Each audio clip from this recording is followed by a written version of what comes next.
ከተለያዩ ሰዎች ከጆሮአቸው ላይ ስልክ ቀምቶ በመሮጥ ቱቦ ውስጥ የሚገባው ተከሳሽ ተይዞ በሁለት መዝገቦች 6 ዓመት እስራት ተወስኖበታል።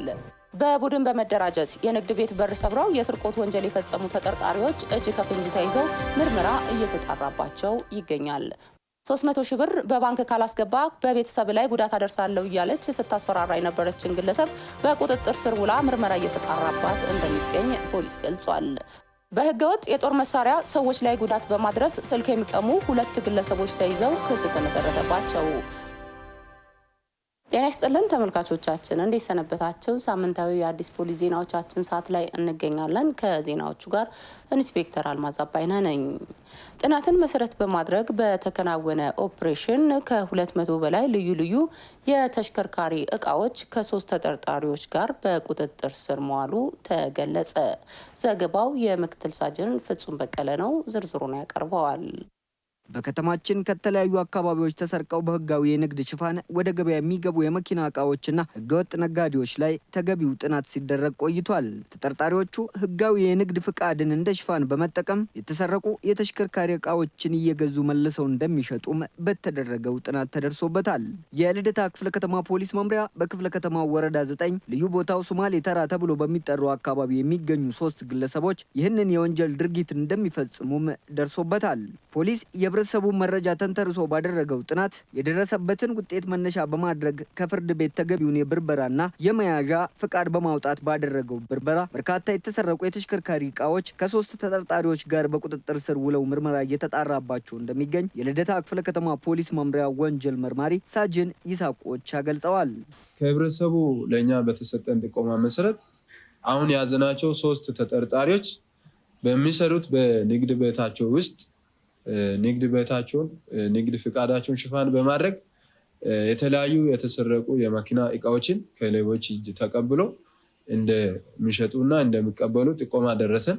በዚህ ጥቆማ መሰረት እኛም የፍርድ ቤት መበርበሪያ ትዕዛዝ በማውጣት ቤታቸውን የተለያዩ የክትትል አባላት ጋር በመሆን በመቀናጀት ብርበራ አድርገን ከንግድ ቤታቸው ውስጥ የተለያዩ የመኪና እቃዎች ማለትም ኢስፖኪዮ 97፣ የመኪና የፊትና ኋላ መብራት 97፣ የመኪና ዝናብ መጥረጊያ 11፣ የመኪና ጌጅ 5 እና የመኪና አረማ 13 ይዘን ምርመራ እያጣራን ነው የምንገኘው።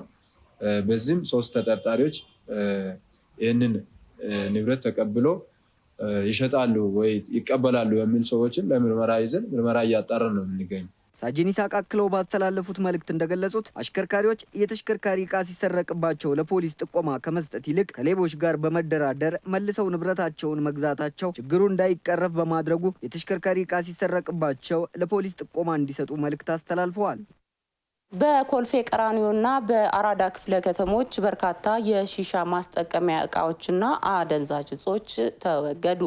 ከጉዳዩ ጋር በተያያዘ በርካታ ግለሰቦች በቁጥጥር ስር ውለው ጉዳያቸው በሕግ እየታየ ይገኛል። ዘገባው የረዳት ኢንስፔክተር ዘላለም አበበና የምክትል ሳጅን ፍሬኒ ገብረ ጻዲቅ ነው። ዝርዝሩን ረዳት ኢንስፔክተር ዘላለም አበበ ያቀርበዋል። የሺሻ ማስጠቀሚያ እቃዎችና አደንዛዥ እጾቹ ተሰብስበው የተወገዱት በክፍለ ከተሞቹ ስር ከሚገኙ ወረዳዎች ፖሊስ ከባለድርሻ አካላት ጋር በመቀናጀት ባከናወናቸው የኦፕሬሽን ስራ ነው።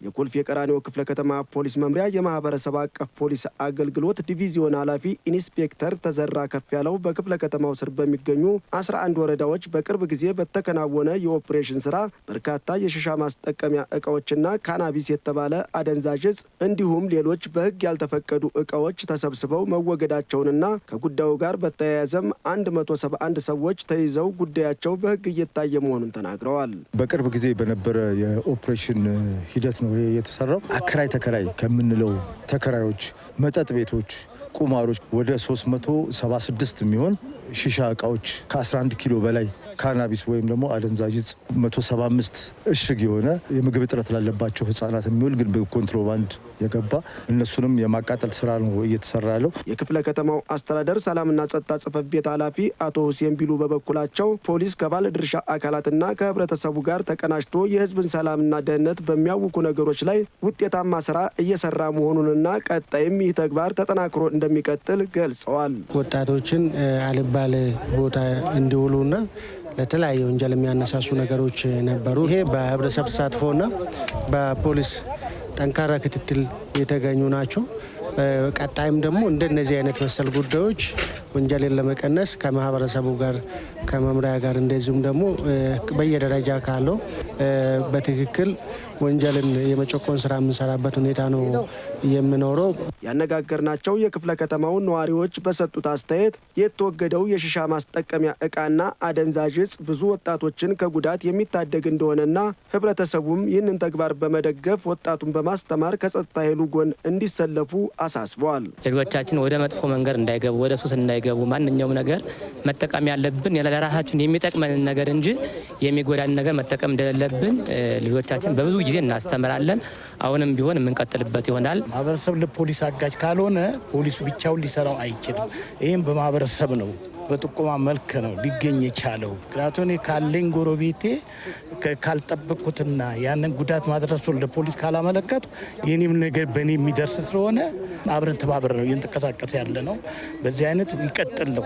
በተመሳሳይም ዜና የአራዳ ክፍለ ከተማ ፖሊስ መምሪያ በክፍለ ከተማው ፖሊስ መምሪያ ስር ከሚገኙ 6 ፖሊስ ጣቢያዎች ከደንብ ማስከበር ጽሕፈት ቤትና ከሌሎች ባለድርሻ አካላት ጋር በመቀናጀት ከተለያዩ ንግድ ቤቶችና መኖሪያ ቤቶች በተለያዩ ጊዜያት በተደረገ ፍተሻ የተሰበሰቡ ከ1500 በላይ የሺሻ ማስጨሻ እቃዎችና ከ2 ኪሎ ግራም በላይ የአደንዛዥ እጽ ተወግዷል። ከተለያዩ ሰዎች ከጆሮአቸው ላይ ስልክ ቀምቶ በመሮጥ ቱቦ ውስጥ የሚገባው ተከሳሽ ተይዞ በ2 መዝገቦች 6 ዓመት እስራት ተወስኖበታል። ምክትል ሳጅን መልካሙ ዜና ዝርዝር አለው። ተከሳሽ ሳላዲን አወል ይባላል። በመንገድ ላይ ሰዎች ስልክ ሲያወሩ እየጠበቀ የቅሚያ ወንጀል የሚፈጽም ሲሆን እንደለመደው በየካ ክፍለ ከተማ ወረዳ 5 እንግሊዝ ኤምባሲ አካባቢ የግል ተበዳይ ስልክ እያወሩ እየተጓዙ እያለ ስልካቸውን በመንጠቅ በአካባቢው ወዳለ የፍሳሽ ማስወገጃ ቱቦ ውስጥ ቅሚያ ፈጽሞ ሊያመልጥ ሲል የግል ተበዳይ የድረሱልኝ ጥሪ በማሰማታቸው የአካባቢው ማህበረሰብና ፖሊስ ተከሳሹ በገባበት የፍሳሽ ቆሻሻ ማስወገጃ ቱቦ ውስጥ ተከታትለው በመግባት ከ5 ሰዓታት ቆይታ በኋላ ከነ ስልኩ እጅ ከፈንጅ ሊይዙት መቻላቸውንና ምርመራ በማስፋት ከዚያ በፊት ተመሳሳይ ሌላ የቅሚያ ወንጀል መፈጸሙን በማረጋገጥ የምርመራ መዝገብ ተደራጅቶበት ለአቃቢ ሕግ መላኩን በየካ ክፍለ ከተማ ፖሊስ መምሪያ ወንጀል መርማሪ የሆኑት ምክትል ኢንስፔክተር ሙራድ አብደላ ይናገራሉ። እጅ ከፈንጅ ተይዞ ምርመራውን እያጣራን የነበረ ሲሆን የምርመራ መዝገባችንን በማጠናቀቅ ለየካ ክፍለ ከተማ የመጀመሪያ ደረጃ ፍርድ ቤት የምርመራ መዝገቡን አቅርበን ውሳኔ እየጠበቅን ነበረ።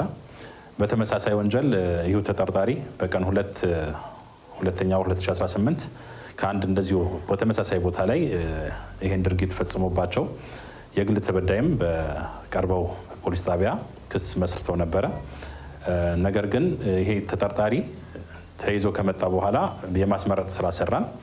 ግለሰቧም ተጠርጣሪውን የመረጠችና ተጠርጣሪውም ወንጀሉን ድርጊቱን እንደፈጸመ ቀኑን ሰዓቱን ለይቶ ቃሉን ከሰጠ በኋላ 2ቱን መዝገቦች አጣምረን ለክፍሉ አቃቢ ሕግ አቅርበን ክስ የተመሰረተበት ያለበት ሁኔታ ነው ያለው። ጉዳዩን ሲከታተል የቆየው በፌዴራል የመጀመሪያ ደረጃ ፍርድ ቤት የካ ምድብ አንደኛ ወንጀል ችሎት ተከሳሽ ሳላዲን አወል በሁለቱም መዝገቦች በእያንዳንዳቸው 3 ዓመት በድምሩ 6 ዓመት እንዲቀጣ ውሳኔ አስተላልፎበታል። እንደዚህ አይነት ወንጀል ሲፈጸም ማህበረሰቡ ወንጀል ፈጻሚውን ይዞ ለፖሊስ የማስረከቡንና ጥቆማ የመስጠት ባህሉን ማጠናከር እንዳለበትና ምስክር በመሆን በህግ አግባብ እንዲቀጡ የበኩሉን ድርሻ መወጣት እንደሚገባ መርማሪው ምክትል ኢንስፔክተር ሙራድ መልእክታቸውን አስተላልፈዋል። አንድ ሰው የወንጀል ድርጊት ተፈጽሞብኛል ሊገኝ አይችልም ይሰወራል ብሎ ከማሰብ ይልቅ በሰዓቱና በእለቱ በአቅራቢያቸው በሚገኘው ፖሊስ ጣቢያ ቀርበው ያለውን ሂደት ማስመዝገብ ወይም ደግሞ የክሱን ሁኔታ ማቅረብ አለባቸው። በቡድን በመደራጀት የንግድ ቤት በር ሰብረው የስርቆት ወንጀል የፈጸሙ ተጠርጣሪዎች እጅ ከፍንጅ ተይዘው ምርመራ እየተጣራባቸው ይገኛል። ዋና ሳጅን አዳነ ደስታ ዝርዝር አለው። ተጠርጣሪዎቹ ቤት በር ሰብሮ ስርቆት ወንጀሉን የፈጸሙት በለሚኩራ ክፍለ ከተማ ወረዳ 8 ሴፍ አየር መንገድ አካባቢ ነው። የሲኤምሲ አካባቢ ፖሊስ ጣቢያ ወንጀል መርማሪ ረዳት ኢንስፔክተር ፍቅሬ መሻ እንደተናገሩት ተጠርጣሪዎቹ በአካባቢው የሚገኘውን ግርማ የስጋና የወተት ተዋጽኦ መሸጫ ሱቅን በርን በመስበር የዋጋ ግምታቸው 545 ሺህ ብር የሚገመቱ እቃዎችን በመስረቅ በሰሌዳ ቁጥር ኮድ 131560 አዲስ አበባ የሆነ ላዳ ታክሲ ላይ በመጫን ሊያመልጡ ሲሉ በወንጀል መከላከል ስራ ላይ በነበሩ የፖሊስ አባላት እጅ ከፍንጅ መያዛቸውን ተናግረዋል። መግቢያ በሩ በፌሮ ብረት ሰብሮ ወደ ውስጥ በመግባት አንደኛው የስጋ መፍጫ ማሽን፣ ሁለተኛ የአጥንት መቁረጫ ማሽን ብዛቱ አንድ ነው፣ የዋጋ ግምቱ 250 ሺህ ብር፣ ሶስተኛ የበርገር ቺዝ ማሽን ብዛቱ አንድ ነው። በአጠቃላይ የዋጋ ግምታቸው 545 ሺህ ብር የሚገመተውን ላዳ ታክሲ መኪና ላይ በመጫን ሊያመልጡ ሲሉ በወቅቱ አካባቢ ላይ የአዳር ስራ ተመድቦ ሲሰሩ የነበሩ የፖሊስ አባሎች ከነግዝቢቱ እጅ ከፍንጅ የተያዙና አሁን ምርመራውን በሂደት በማጣራት ላይ የምንገኝ መሆኑን ለመግለጽ። የግል ተበዳይ የሆኑት አቶ ሳሙኤል ወንድሙ ንግድ ቤቱ ላይ ስርቆት እንደተፈጸመ ፖሊስ ደውሎ እንዳሳወቃቸውና ቅጥር ጥበቃ ለመቅጠራቸው የወንጀል ፈጻሚዎች ምቹ ሁኔታ መፍጠሩን ተረድተው አሁን ላይ ለማስተካከል መወሰናቸውን ተናግረዋል። ንብረቶቹ እንዳለ ከነ ሌቦቹ ጋር አብሮ መኪና ላይ እጅ ከፍንጅ እንደተያዙና ፖሊስም በነበረው በወቅቱ የነበሩ ርብርብ ከነገሩኝ በኋላ እጅግ በጣም ከዛ በኋላ የተረጋጋሁት መጀመሪያ በጣም እንትን ብዬ ነበር። በኋላ ላይ ተረጋጋው። ቤቱ ከጀመሩ ገና 2 ወር ነው። እንደ አዲስ ንግድ ጀማሪ ይሄ ንብረት ተወስዶ ቢሆን ኖሮ እጅግ በጣም የሞራል ውድቀትና ተስፋ መቁረጥ እንትን ውስጥ እንደምገባ ነው ማስበው። ይሄ እንትን ከተፈጸመ በኋላ ተጨማሪ የውጪ የሴኩሪቲ ካሜራ ድጋሚ ደግሞ የጥበቃ ቤት በማሰራት የራሴን ጥበቃ አሁን ለመቅጠር ዝግጅት ላይ ያሉት ፖሊስ ባደረገው ነገር እጅግ በጣም ደስ ብሎኛል። ከልብ ማመስገን እፈልጋለሁ። ከሚሰራበት ትምህርት ቤት ኮምፒውተሮችን የሰረቀ ግለሰብ ተይዞ ክስ እንደተመሰረተበት የፒያሳ አካባቢ ፖሊስ ጣቢያ ገለጸ።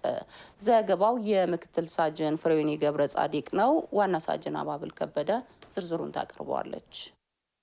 ተጠርጣሪው የስርቆት ወንጀሉን የፈጸመው በአራዳ ክፍለ ከተማ ወረዳ 1 ልዩ ቦታው ጥቁር አንበሳ ትምህርት ቤት ግቢ ውስጥ በቀኑ ክፍለ ጊዜ ነው። ተጠርጣሪው የጥቁር አንበሳ ትምህርት ቤት አስተማሪ ሆኖ እየሰራ የነበረ ሲሆን የትምህርት ቤቱ ውስጥ 2 ኮምፒውተሮችን ግምቱ 242800 ብር የሚገመት ይዞ የተሰወረ ሲሆን ለፖሊስ ንብረቱ እንደተሰረቀ በደረሰው መረጃ መሰረት ግለሰቡን አፈላልጎ በመያዝ ንብረቱ እንዲመለስ በማድረግና ተገቢውን ምርመራ በማጣራት ክስ እንዲመሰረትበት መዝገቡን ለአቃቢ ሕግ የላከ መሆኑን የፒያሳ አካባቢ ፖሊስ ጣቢያ የወንጀል መርማሪ ምክትል ሳጅን መሰረት መላኩ ገልጸዋል። ጥቁር አንበሳ ትምህርት ቤት ውስጥ መምህር ሆኖ የሚያስተምር ሲሆን ንብረትነቱ የጥቁር አንበሳ ትምህርት ቤት የሆኑ 2 ሌኖቮ ኮምፒውተሮች ከክፍሉ በማውጣት የትምህርት ቤት ግቢ አጥር ስር ላይ ካስቀመጠ በኋላ ከአንድ ቀን በኋላ ተመልሶ በመምጣት እነዚህ ንብረቶችን ወስዶ ከሸጠ በኋላ የምርመራ ስራችን በመስራት ተጠርጣሪ ወንጀል ድርጊቱን ከፈጸመ በኋላ ከአካባቢ የተሰወረ በመሆኑ በደረሰን ጥቆማ መሰረት ተጠርጣሪን አፈላልገን የመያዝ ስራ በመስራት ተጠርጣሪው ላይ የጀመርነውን የሰውና የሰነድ ማስረጃዎችን በማስረገብ በተጠርጣሪው ምሬት አማካኝነት ሁሉንም ንብረት ሙሉ በሙሉ የማስመለስ ስራ በመስራት ተጠርጣሪው ላይ የጀመረው ምርመራ ስራችን አጠናቀን ለፌደራል አቃቤ ክስ እንዲመሰረት አድርገን አሁን ውሳኔ ተጠባብቆ ነው። በመንግስት ተቋምም ይሁን በግል ተቋም የሚቀጠሩ ሰራተኞች የተጣለባቸውን ኃላፊነት በአግባቡ መወጣት እንዳለባቸው መርማሪው ምክትል ሳጅን መሰረት መላኩ መልእክት አስተላልፈዋል። 300 ሺህ ብር በባንክ ካላስገባ በቤተሰብ ላይ ጉዳት አደርሳለሁ እያለች ስታስፈራራ የነበረችን ግለሰብ በቁጥጥር ስር ውላ ምርመራ እየተጣራባት እንደሚገኝ ፖሊስ ገልጿል። ዘገባው የምክትል ሳጅን አለም ልጅ አለም ነው። ተጠርጣሪዋ ወንጀሉን ፈጽማለች የተባለው ህዳር 22 ቀን 2018 ዓ.ም በቂርቆስ ክፍለ ከተማ ወረዳ 2 ወሎ ሰፈር አካባቢ ከሚገኝ ዳኒ ፕላዛ ውስጥ ነው። የግል ተበዳይ በማያውቁት ስልክ ቁጥር 300 ሺህ ብር በባንክ ካላስገባህ ልጅህን የሰይጣን መሳቢያ አደርጋታለሁ የሚል የማስፈራሪያ መልእክት በስልካቸው እንደደረሳቸው ተናግረዋል። ሀይ የሚል ስልክ ገባልኝ። ምክንያቱም አላውቀውም ስልኩን። ምንድነው ይሄ? ሀይ የማላውቀውን ስልክ አልመልስም ብዬ ተውኩትና ከዛ ሰኞ ጠዋት ላይ እኔ እናንተ በአንድ ነገር እንስማማለን ወይ ልጅህን የሰይጣን መሳቢያ ያረጋታለሁ ወይም ደግሞ 300 ሺህ አስገባ ስትለኝ የሰይጣን መሳቢያ ነው ማድረጋ ስትለኝ ጀስት በጣም ሾክ አደረኩኝ። አይምሮ የተሰረቀ። ከዛ በኋላ በል ቅድሚያ 25 ሺህ አስገባ ተብዬ ነበር። 25ን አስገባሁኝ። ምክንያቱም ያው ስለፈራሁኝ ማለት ነው። ስንት ይቀራል ተባልኩኝ። 275 ሺህ ይቀራል። በል እሱን እስከ ሐሙስ 2 ሰዓት ድረስ ካላስገባ ያልቅልሃል ተባልኩኝ። የላንቻ አካባቢ ፖሊስ ጣቢያ ወንጀል መርማሪ ምክትል ሳጅን አበበ ሰውዬ እንደተናገሩት ተጠርጣሪዋ በዳኒ ፕላዛ በጽዳት ሰራተኝነትና በአሳንሰር ተቆጣጣሪነት ተቀጥራ የምትሰራ ሲሆን የግል ተበዳይ በዚሁ ህንፃ ላይ ከሚገኝ አንድ የግል ድርጅት ውስጥ የፋይናንስ ኃላፊ ናቸው። ተጠርጣሪዋ የግል ተበዳይን በመከታተል ካጠናች በኋላ ማንነቷን በመደበቅ አስፈራርታ 25 ሺህ ብር አስልካ ቀሪ 275 ሺህ ብር ለማስላክ ስትሞክር የግል ተበዳይ ለፖሊስ በሰጡት መረጃ መሰረት በቁጥጥር ስር ውላ ምርመራ እየተጣራባት መሆኑን ገልጸዋል። የግል ተበዳይም ይህን 300 ሺህ ብር ካላስገባ አሁን የተባለው ነገር እንደሚፈጸምበት ስላሳመነችው በዚህም አጋጣሚ እሱም ከዚህ ድርጊት የተቆጠቡ እንደሆኑ በመምሰልና በማመን 25 ሺህ ብር 24 ሺህ ብር ከኢትዮጵያ ንግድ ባንክ በሞባይል ባንኪንግ ወደ እሷ አዋሽ ባንክ ገቢ ያደርግላታል። እንዲሁ ደግሞ 1 ሺህ ብር ደግሞ በመቀጠል ከዚህ ከአዋሽ ባንክ ወደ ራሱ አካውንት ገቢ ያደርግላታል። የቀረውን 275 ሺህ ብር እስከ ሐሙስ ጠዋት 2 ሰዓት ድረስ የማታስገባ ከሆነ ይህን ነገር አድርገዋለሁ በማለት ሰውየውን ከፍተኛ የሆነ ማስፈራራትና እንዲሁም ደግሞ የማታለል ስራ እየሰራችበት ስለነበረ የግል ተበዳይም በቀን 24 ወደ ላንቻ ፖሊስ ጣቢያ ምርመራ ክፍል በመምጣት እያንዳንዱ የተጻፈለትን ጽሁፍ ለመርማሪ በማሳየት እሱን እኛ ካየን በኋላ የግል ተበዳይ በጠቁመን መሰረት ተጠርጣሪዋን ካለችበት ቦታ ላይ እዛው እስከነ ስልኳ በመያዝ አሁን እዛው ስልኳ ላይ ጽፋ ልታስተላልፈው የነበረች ያዘጋጀችውን ጭምር እስከያዘጋጀችው ጭምር እዛው ከስልኳ ላይ የያዝ ነው በመሆኑና ከዛም የተለያዩ ማስረጃዎችን የባንክ ስቴትመንቶችንና እንዲሁም ደግሞ የጻፈችው ሜሴጅም ወደ ምርመራ መዝገባችን አካል አድርገን አሁን የምርመራ መዝገቡ አርቲቲ ፈጣን ችሎት ልከን እየተሰራ ነው ያለው። ሰዎች እንደዚህ አይነት ወንጀል ሲያጋጥማቸው ነገሩን ከመደበቅና ንብረታቸውን ሳይዘረፉ በአስቸኳይ ወደ ፖሊስ ጣቢያ በመሄድ መረጃ በመስጠት አጥፊዎች በሕግ አግባብ እንዲጠየቁ ማድረግ እንደሚገባ ምክትል ሳጅን አበበ ሰውዬ መልእክት አስተላልፈዋል። 20 ሺህ ሐሰተኛ የብር ኖቶችን ለመሸጥ ሲንቀሳቀሱ የነበሩ 2 ግለሰቦች ከነ ኤግዚቢቱ በቁጥጥር ስር መዋላቸው ተገለጸ። ምክትል ሳጅን ፍጹም በቀለ የወንጀል ድርጊቱ የተፈጸመው በልደታ ክፍለ ከተማ ወረዳ 7 ልዩ ቦታው አሰቦት የላ አካባቢ ነው። ግለሰቦቹ ምንጩ ያልታወቀ 20 ሺህ ሐሰተኛ የብር ኖቶችን በ8 ሺህ ትክክለኛ የኢትዮጵያ ብር ለመሸጥ ሲንቀሳቀሱ ህብረተሰቡ ለፖሊስ በሰጠው ጥቆማ ፖሊስ ተጠርጣሪዎቹን ከ15 ሺህ ሐሰተኛ ባለ 200 የብር ኖት ጋር በቁጥጥር ስር መዋላቸውን የልደታ ክፍለ ከተማ ፖሊስ መምሪያ የሙስናና ገቢዎች ወንጀል ምርመራ ማስተባበሪያ ተወካይ ኢንስፔክተር አበባ አጭማኖ ገልጸዋል። ሐሰተኛ ገንዘብ 20 ሺህ ብር በ8 ሺህ ብር ትክክለኛ ገንዘብ ጋር ለመቀያየር ወይ ለመገበያየት ተነጋግሮ የሚገበያይ ሰውየው ግለሰቡ ለፖሊስ አባሎች ጥቆማ ሰጠ። ክትትል አባሎች ይዞ አንደኛ ተጠርጣሪ ይዞ ሲፈትሹት ከለበሰው ሱሪ ኪስ ውስጥ 5 ሺህ ብር የኢትዮጵያ ሐሰተኛ ገንዘብ ይገኛል። ከዛ በኋላ ተጠርጣሪዎችን የፖሊስ መኪና ላይ ጭኖ ይዘው ወደ ፖሊስ መምሪያ ይዘው እየመጡ እያሉ ተጠርጣሪዎች ተጨማሪ ባለ 200 ኖት 10 ሺህ ብር በመኪና ከኋላ በኩል ወንበር ስር ጥለው ተጨማሪ ብሩም የተገኘበት ሁኔታ ነው ያለው። በተጠርጣሪዎች ላይ የሰው ማስረጃና የሰነድ ማስረጃ ከተጠርጣሪዎች የተያዘውን ገንዘብ ኢትዮጵያ ንግድ ባንክ በደብዳቤ ጠየቅን ሐሰተኛ መሆኑ ተረጋግጧል። የሰው ማስረጃም ተሰብስቧል። አሁን ምርመራ በሂደት ላይ ነው ያለው። ተጠርጣሪዎችም ጊዜ ቀጠሮ ተጠይቆ በእስር ላይ ይገኛሉ። ኢንስፔክተር አበባ አጭማኖ ባስተላለፉት መልእክት እንደገለጹት ሐሰተኛ የብር ኖት በህብረተሰቡ ላይ የሚያሳድረውን ኢኮኖሚያዊ ቀውስ በመረዳት ህብረተሰቡ በግብይት ወቅት ጥንቃቄ እንዲያደርግ መልእክት አስተላልፈዋል። በህገወጥ የጦር መሳሪያ ሰዎች ላይ ጉዳት በማድረስ ስልክ የሚቀሙ 2 ግለሰቦች ተይዘው ክስ ተመሰረተባቸው። ዝርዝሩን ምክትል ሳጅን አባይነን የማየው ያቀርበዋል።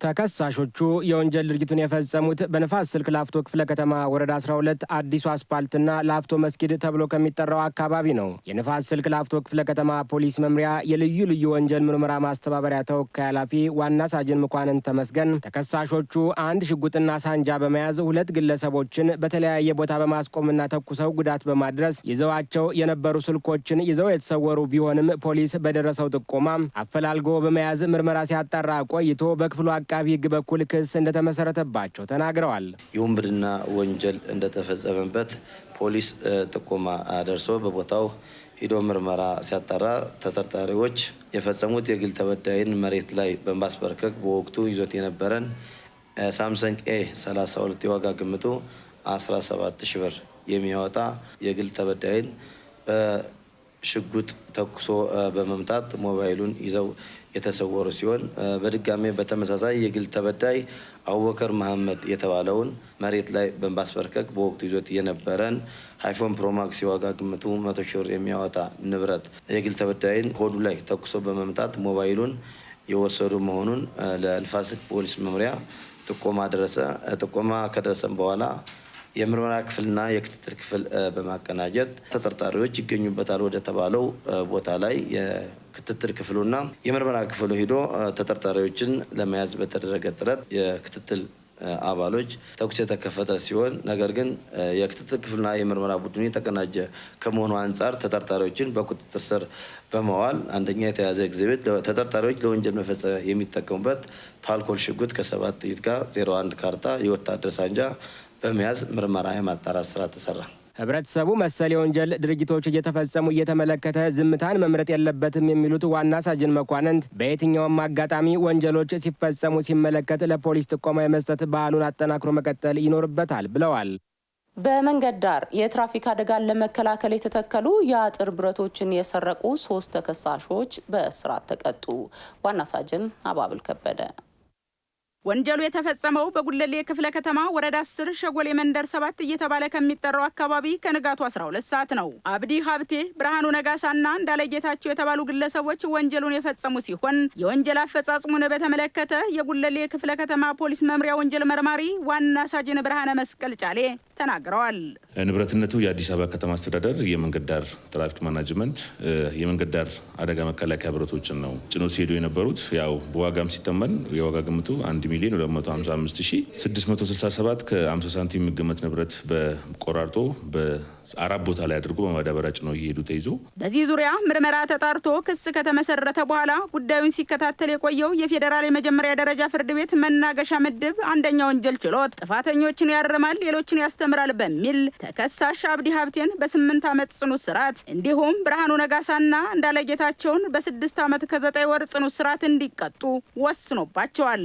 ለህብረተሰቡ አገልግሎት እንዲሰጡ የተተከሉም ሆነ የተዘረጉ መሰረተ ልማቶች ለህብረተሰቡ ያላቸው ጠቀሜታ የጎላ በመሆኑ ወንጀል እንዳይፈጸምባቸው አስቀድሞ ከመከላከል ጀምሮ ተፈጽሞ ሲገኝ ጥቆማ በመስጠት በኩል የበኩሉን ድርሻ እንዲወጣ የጠቆሙት ዋና ሳጅን ብርሃነ መስቀል ጫሌ ወንጀል ፈጻሚዎች ከድርጊታቸው ሊቆጠቡ እንደሚገባ ጨምረው ገልጸዋል።